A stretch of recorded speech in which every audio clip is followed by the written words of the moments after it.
A partir de este momento, presentamos Ahora con Roxana,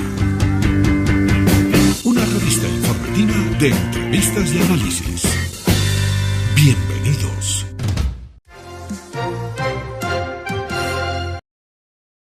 ¿Cuánto pagó Diosdado Cabello al Tren de Aragua para asesinar al teniente Ronald Ojeda? Tú sabes que ahí hay un tema, ¿no? Que eso no se ha hecho público. O si se ha hecho público, no sé hasta qué punto sea confiable. Pero yo sé, Roxana, que muchas de esas tercerizaciones que se hacen, esas delegaciones para que vayan y persigan, tomen fotografía, amedrenten o asesinen a alguien fuera de Venezuela, lo hacen, pero lo hacen también bajo extorsión. Es decir, esa gente del Tren de Aragua tiene familia en Venezuela, hermanos, madres, padres, no sé cuánto, y le dice, mira, tienes que ir a hacer esto, y si no haces esto, voy tras tu familia. Así de sencillo. Y bueno, al final son delincuentes, pues, y tienen que hacer lo que el régimen les diga. Ellos, además de eso, bueno, sí, seguro que los ayudarán y les mandarán dinero y les mandarán la logística que ellos necesitan para que puedan llevar a cabo. Pero yo no creo que exista per se un pago como tú pagas a un asesino a sueldo y le dices, bueno, me voy a cobrar tantos miles de dólares por ir y eliminar. No, eso no funciona así. El régimen te extorsiona, inclusive a ese nivel llega. Es tan bajo, es tan cochino, es una cosa que de verdad la gente no entiende lo peligroso y el daño que le hace el régimen de Venezuela a todo el continente suramericano. El Tren de Aragua es un grupo armado organizado por el Cartel de los Soles para tener canales de distribución de narcotráfico, no solamente en América Latina, sino también en los Estados Unidos y en Canadá. Y lo que hizo el Cartel de los Soles fue infiltrar dentro de la población migrante a miembros de esa estructura. Miembros de esa estructura que llegaron también a países como Chile y asesinaron a Ojeda. O hemos visto también cómo en otros países los han puesto al servicio también de tareas de espionaje. Pero hace pocas horas el presidente de Colombia, Gustavo Petro, señalaba que los miembros del Tren de Aragua son jóvenes que han perdido la esperanza y que prácticamente se los debería defender. Quiero invitarte a escuchar esta declaración una declaración muy desacertada tal vez de el presidente colombiano Petro. Me preguntó qué piensa del Tren de Aragua y dije la verdad. Hemos tenido una experiencia en Colombia. No sé si se esté comportando así en Venezuela o allá en los Estados Unidos, pero en Colombia son unos jóvenes excluidos y respondieron con violencia. Pero esa violencia no la puedo llamar terrorismo porque no es cierto. Si los trata con violencia, responderán con violencia mayor. Amor, afecto, eso es lo que puede salvar a la juventud de los Estados Unidos de la drogadicción del fentanilo. Amor. Esta declaración de el presidente Petro me recuerda mucho a la declaración de López Obrador también, ¿no? Abrazos, no balazos, y ahora él victimiza a la gente del Tren de Aragua. Tú conoces muy bien cómo funciona el Tren de Aragua, en qué opera y quiénes son los miembros del Tren de Aragua. Ok, habría que retrotraerse un poco a la historia del Tren de Aragua, ¿no? El Tren de Aragua nace en un estado que se llama el estado Aragua, en el centro norte del país.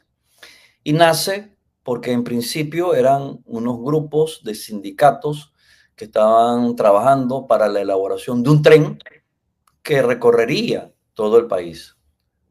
El tren no se hizo. El tren no se hizo porque se robaron la plata, se quitaron los políticos. Entonces todos esos sindicalistas o todos esos grupetines empezaron a convertirse en órganos de extorsión de empresarios, de personas en diferentes ciudades o pueblos. Y al final fueron como organizándose en una banda criminal. Una banda criminal que luego se perfeccionó. Porque después se dieron cuenta pues, que podían participar en actividades mucho más productivas que la extorsión, como el secuestro, como narcotráfico, como el sicariato, ¿ok? Y así fue como ellos crecieron. Ellos crecieron y después que crecieron se convirtieron en la megabanda. Megabandas como esta, así como está el Tren de Aragua, está el Tren del Llano y otras 11 bandas más. Lo cierto del caso es que es ahí donde nace la megabanda. Hubo un momento que el régimen, y eso una vez más no lo digo yo, ustedes busquen las declaraciones de una exministra penitenciaria que se llama Iris Varela, ¿verdad? Y ella decía que los presos tenían la obligación o tenían la obligación de defender a la patria en caso de ser necesario, porque ellos, a pesar de que eran unos presos, tenían. Y porque esas personas le dieron un tratamiento especial. Tenemos, si se quiere, por lo menos 40.000 personas que han estado en las cárceles del país, que están dispuestas a salir a la primera línea de batalla a defender la patria. Son los privados de libertad que han recibido formación política y formación de patria dentro de los recintos penitenciarios. Y eso ellos decidieron, ¿verdad?, crear un centro de operaciones criminal en una cárcel que se llama Tocuyo, en un lugar específico de Venezuela. Ahí pusieron a los más malos, a los líderes del Tren de Aragua, y esos fueron, digamos, teniendo el control de todas las operaciones criminales que se hacían en el país. Luego de esto se dieron cuenta, mira, pero es que esto es algo que nosotros podemos exportar, porque entonces cuando estaba Iván Duque, decía, nosotros podemos mandar estos grupos a Colombia o podemos mandar estos grupos a Ecuador o a Perú o a Chile. ¿Recuerdan Chile con aquellas manifestaciones que acabaron con todas las estaciones del metro? En el gobierno de Sebastián Piñera, ¿no? En el gobierno de Sebastián Piñera, obviamente eran gobiernos de oposición al régimen de Venezuela, que el grupo de Puebla y el Foro de Sao Paulo necesitaba controlar de nuevo. Una vez más, pues les digo que es allí donde nace. Ojo, yo era el comisionado de Seguridad e Inteligencia y estaba en Washington. Y yo tuve acceso a información de inteligencia, de reuniones, de grupos importantes de izquierda chilenos que se reunían en Venezuela, en el Fuerte Tiuna, en el cuartel más grande que hay en el país, con los líderes del país, líderes militares y civiles, planificando qué y cómo lo iban a hacer en Chile para desestabilizar, ¿ok? Eso yo para desestabilizar el gobierno de Sebastián Piñera. Sí, claro, obvio. Y para buscar una forma, o sea, para crear una situación que obligara al chileno a pensar que había que hacer un cambio hacia la izquierda, ¿ok? Todo eso era un plan. Y eso esto que estoy conversando acá lo declaré a senadores chilenos y todo lo demás. Lo cierto del caso es que el Tren de Aragua se convirtió en una organización, así como Hezbollah, como Hamas, es el brazo armado de las operaciones tácticas del régimen de Venezuela. Cuando Irán necesita neutralizar, llevar a cabo una operación terrorista, no van los soldados iraníes, no, mandan a sus grupos terroristas, a Hamas o Hezbollah. Bueno, el Tren de Aragua es Hamas o Hezbollah. Por eso es que Donald Trump le acaba de dar la clasificación de grupo terrorista. Ahora bien, tú oyes las declaraciones de Petro y tú dices, bueno, ¿qué pensará el jefe de la Policía Nacional? No Petro. Si vemos, por favor, busquen en Google Policía Nacional de Colombia, Tren de Aragua. Van a conseguir 20 noticias de las detenciones que ha tenido que hacer la Policía Nacional de Colombia. Hay individuos involucrados en narcotráfico, en homicidios, en sicariato, en secuestro en Colombia. Entonces, ¿qué le das amor? Bueno, me imagino que como él perteneció a la M-19, que era un grupo terrorista, un grupo guerrillero, él hubiese querido que algún presidente lo tratara a él con amor después que tomaron el Palacio de Justicia y mataron a un poco de magistrados, digo yo, porque es que eso no tiene otra explicación. Otra explicación es que ese señor de verdad cuando dijo eso no haya estado en sus cabales, haya estado intoxicado de algo, porque como un presidente de un país puede ir y decir semejante desfachatez, ¿verdad?, ante los colombianos, que yo creo, dudo que le crean. Bueno, no sé cuántos de los que estaban allí, yo no veía a nadie aplaudiendo, yo todo el mundo le veía la cara muy serio, como pensando, este señor se volvió loco. Se volvió loco.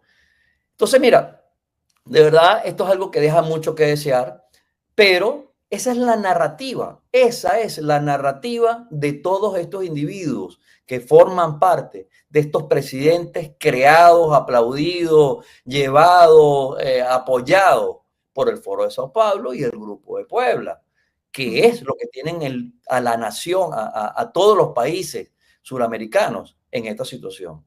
Mira, Latinoamérica concentra el 37% de los homicidios de todo el planeta.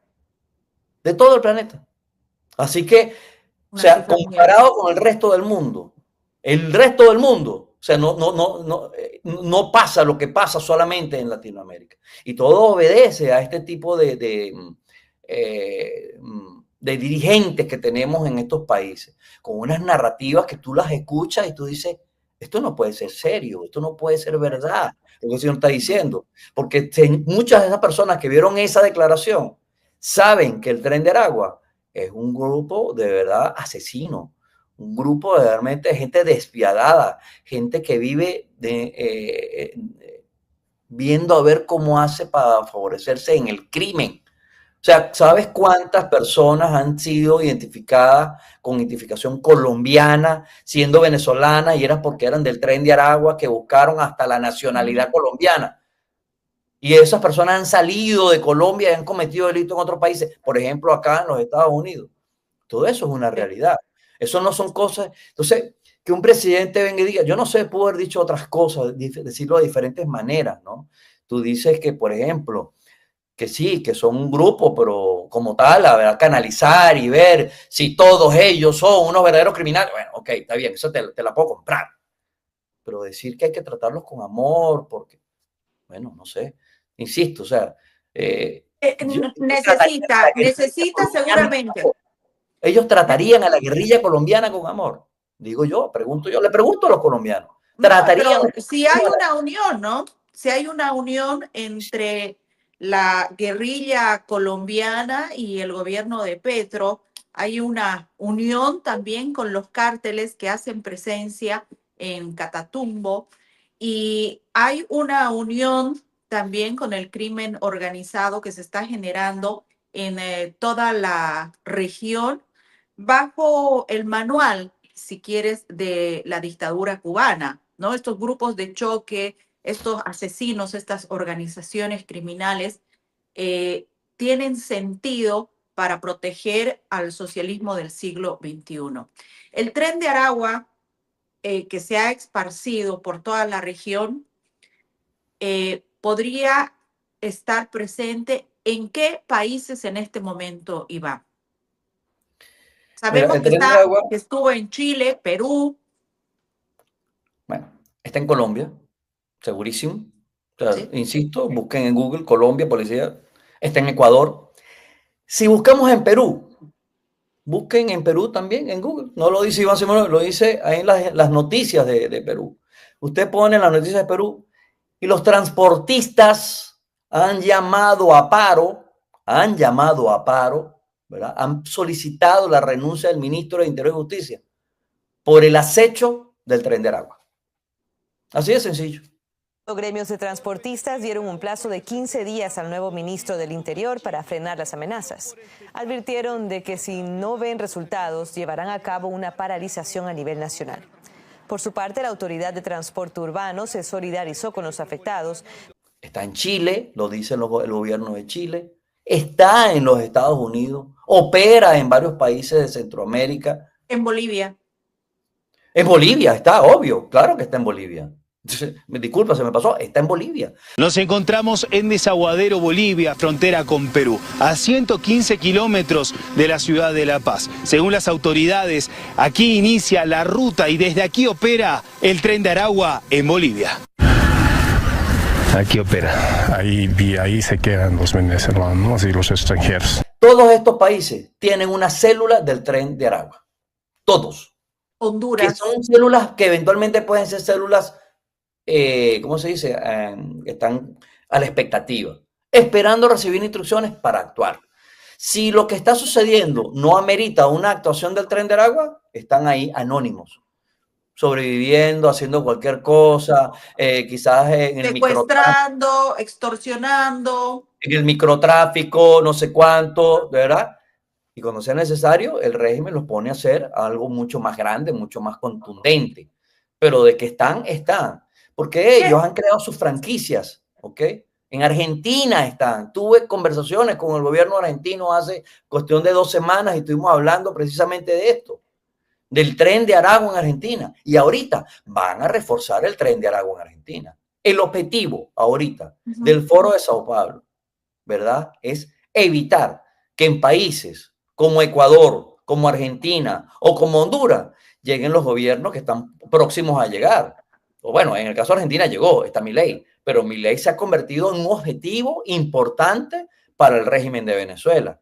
Y ya, desde ya le digo, el régimen ha enviado y tiene células activas de grupos terroristas del Tren de Aragua en Argentina. Sobre todo en esta frontera a través de Bolivia y a través de Chile, todas esas fronteras que son fronteras muy permeables, muy fáciles de pasar, porque tienen muy pocos controles.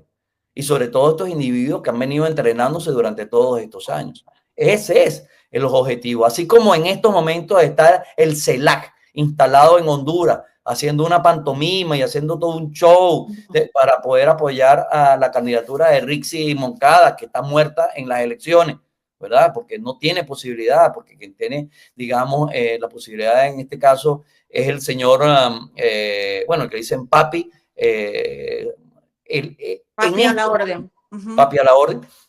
En estos momentos, la estrategia del Foro de Sao Paulo y su brazo, ¿verdad?, que opera desde Venezuela con el régimen de Maduro, Tren de Aragua, el Cartel de los Soles, es enviar a todos estos países grupos de desestabilización, a Bolivia, a Ecuador, a Perú. En su momento, si llegara, mira, las elecciones para Petro, estoy absolutamente seguro que van a tener un plan allí. No hay forma de que eso no suceda, porque es lo que han venido haciendo en los últimos 25 años. No sé, yo no estoy diciendo nada nuevo, es una realidad.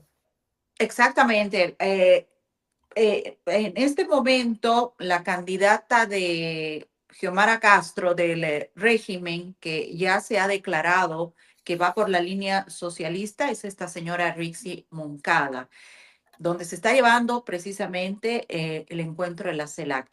En el caso del Tren de Aragua y las organizaciones criminales que necesitan entrar a Argentina para desestabilizar el gobierno de Milei, ¿se tiene información, Iván? ¿Cómo sería este proceso? La presencia no solamente, me imagino, de la gente del Tren de Aragua, pero cómo utilizan en este momento Bolivia para la desestabilización del gobierno de Argentina, de Milei.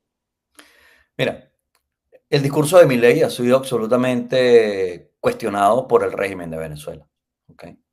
Y del régimen de Venezuela están afinando un plan para desestabilizar el gobierno argentino, de la manera que sea. No me atrevo a dar formas de ingreso o formas de operación porque sería irresponsable de mi parte decir esto en un programa en público.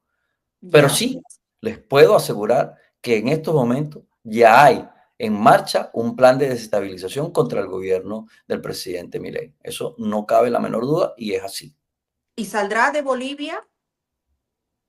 Bueno, es una de las formas más fáciles para pasar allá, así de sencillo. O sea, si tú, Bolivia en estos momentos es un puente necesario para poder ingresar a Argentina sin ningún tipo de inconveniente, como están pasando muchísimas personas. Ellos saben, Argentina sabe que una de las debilidades que tiene es sus fronteras, con Chile, con Bolivia, o sea, con todos los problemas que han tenido en los últimos años. Y esas fronteras que son absolutamente porosas, seguro van a permitir, ¿verdad? Van a buscar la estrategia. Mira, yo te decía a ti hace unos minutos que una de las cosas que se han descubierto son las cantidades de personas dentro de los Estados Unidos con documento colombiano siendo venezolanos. Así como hay terroristas en el mundo con pasaporte venezolano y que nunca, no saben ni dónde está Venezuela. ¿Ok? Eso es una realidad. De la misma forma, Y lo mismo pasa en el tema Bolivia, ¿no? Exactamente, exactamente. Puede ser que existan una serie de individuos que ya están operando en Bolivia, ¿verdad? Y que esos, entre comillas, colombianos están allí haciendo algo que es un fronting, que es una cosa que ellos tienen como de fachada, pero que en realidad son grupos plenamente entrenados y preparados para operar, ¿verdad? En diferentes países latinoamericanos con documentación diferente. En los próximos días se van a llevar a cabo las elecciones en Ecuador.